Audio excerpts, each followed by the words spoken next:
This is the CBS Evening News with Roger Mudd substituting for Walter Cronkite. Good evening. One of Washington's most fascinating spectacles is to watch the President of the United States deal with his potential political rivals. Today, Governor Jerry Brown of California was at the White House asking for help with his state's gas shortage. We have two reports from two different angles, from Leslie Stahl and from Susan Spencer.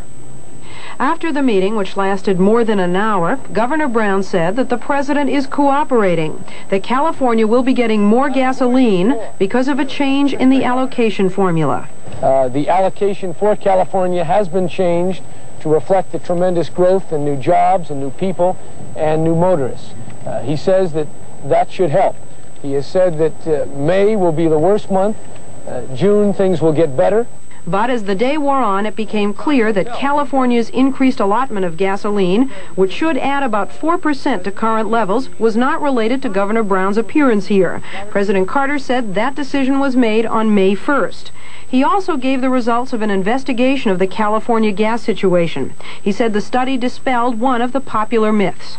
We have not found any evidence of collusion or illegalities among the oil companies, but I have directed the Department of Justice and the Department of Energy to launch an investigation to assure that there are no improprieties or any illegalities or evidences of collusion in the withholding of fuel supplies for California or any other state. The California investigation did find that West Coast refiners have been conservative in their use of crude oil, but distinguished that from outright hoarding or withholding. The report said the primary reason for California's severe supply problem was the high rate of growth in demand and panic buying. The president recommended, among other things, that California relax its air quality standards as a way of increasing supplies, and Governor Brown said he agreed to do that, but only temporarily. Officials here insist that while changing the allocation formula will help California, no other area of the country should have to suffer as a result. However, Energy Secretary Schlesinger said consumption levels all over the country will have to drop 3 to 5%, and that everyone is going to feel the squeeze. Leslie Stahl, CBS News, the White House. An eager Governor Brown arrived at the Capitol half an hour early for his meeting with the California delegation, a meeting to decide what to demand President Carter do about California's gas problem.